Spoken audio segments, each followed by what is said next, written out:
Hello and welcome to another edition of the Hornet Report. I'm Luke Lograno. And I'm Claire Gates. Over the past few weeks, the students at HHS have been quite busy, doing everything from meeting famous poets to breaking school records. The TV and Film Society has also been quite busy.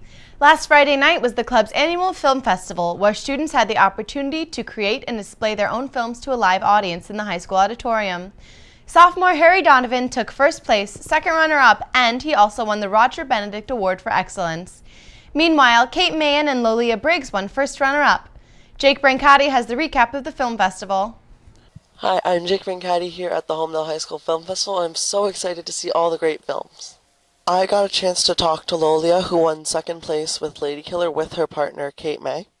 I think it went well. It was kind of a short notice, so I think we could have added more, done a little more, and then it lagged a little bit on the screen. Kate came up with the story, and I heard it, and I was just like, oh my god, I love this. Like roses and clover.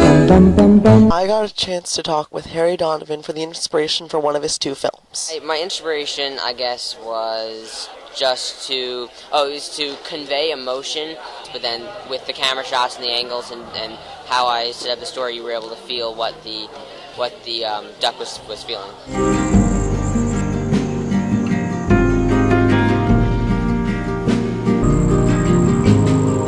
All inside our Amsterdam she flies. I couldn't have asked for a better group of kids.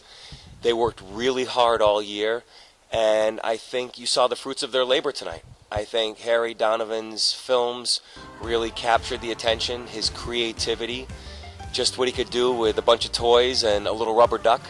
I think that captivated people. I think we saw a lot of unique individual performances tonight, and even what Lolia and Kate did with their productions, many productions, including the one that won with Lady Killer, the one that finished second with Lady Killer. That was something that I know that they worked hard on. What was your favorite video of the night other than your own? Rachel's happy video. Clap along if you feel like a room without a roof. Clap along if you feel like happiness is the truth. Oh my goodness. When I listened to that, when I saw that, I was just like, I'm in a much better mood right now. My favorite video of the night wasn't mine, surprisingly. Mine was the Holmdel is Happy music video. Definitely Harry's film, Boys and Their Toys. That was really amazing. Congratulations to all those who have participated. Even if you didn't win, I still think you're great. I am Jake Brancati for the Hornet Report. Back to you guys. Man, it was a really great night. I saw a lot of nice movies. Congrats to those students who placed and everyone who submitted a film. These past few weeks have been quite busy for the English department as well.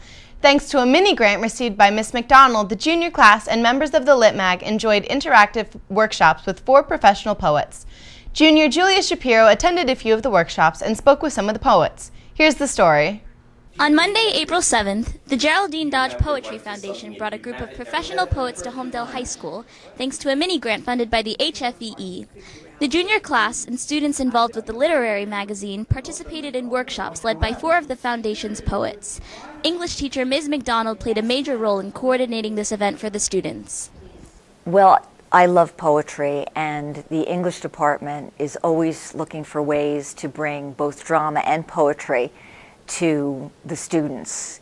One of the things that poetry can do is it creates a sense of empathy. All literature does that. You read a good novel, you feel empathetic towards those characters, and perhaps if we were a more empathetic society, it would be a kinder society, perhaps more equal, and I think poetry can lead to that as well. At the end of the day, the poets came together in the auditorium to recite some of their work. The students thoroughly enjoyed the presentations and responded positively to the workshops. I learned that poetry encompasses a lot of emotional truths, and it really it's really different from other forms of literature in how they express their feelings and opinions. My favorite part was probably at the end of the day when we were able to see all the poets together, because it was really cool to compare them and see the differences in styles. One of the poets, B.J. Ward, sat down with us to give us his thoughts on the program and talk about his personal experience as a poet. I hope that I showed them something about poetry and why someone like me who engages in it out of necessity does so. That it's not just something I dabble in, that poetry can become central to one's life.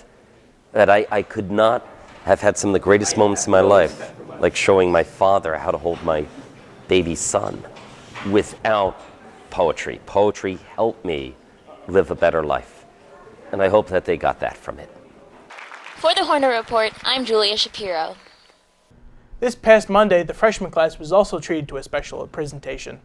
Miss McDonald's mini-grant brought in a Shakespeare acting company to perform A Midsummer's Night Dream. Members of the TV3 class got to speak with 2 of the show's actors about the performance.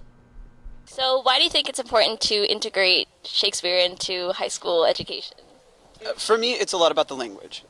So much of life now has been condensed and shortened and is very lacking in emotionality sometimes with the text messages and the screens and all of that. So I think getting exposure to Shakespeare, where it's such rich, beautiful, powerful language, is very important to make effective communicators in your life. So how have you seen these performances impact the students? So many different ways. I know personally my favorites are always the really surprising ones when they there's a little bit that Puck does at the very end, which is almost a call and response, and when the audience in full responds to it, that's a really, really incredible thing. It's just not only were they listening and enjoying, but they get it, and that's a really, really exciting thing to experience. And why do you think it's important to continue groups like these? To keep it coming.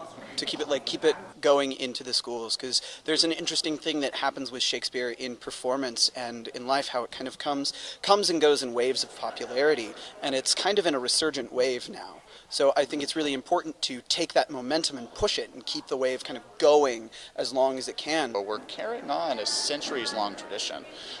There's no reason to stop it now. Might as well just keep it going. Hey Luke, the Lip Dub is right around the corner. Already? Yeah, we're 3 weeks away, and we need to spread the word. Let's make this Lip Dub bigger and better than last year's. Absolutely, Claire. The Lip Dub is Friday, May 30th. If you're willing to help, see Becky Fellingham or Mr. Dean Ellis in the TV studio ASAP. In Holmdel sports, what a week it was for Joe Sadler. The senior recently broke the school's all-time record for hits and RBIs. Congrats, Joe. He recently spoke with Jack Blodget about his accomplishment. It's a big honor for me. Currently I have the doubles, hits, and RBIs record, and I'm en route to breaking the home run record. I need 3 more for that. Do you think that this affected your playing style at all your senior year, now that you have 3 records? No, not really. I try not to think about it when I'm playing on the field. I just go out and do whatever I can to help my team win, and the records just kind of came to me.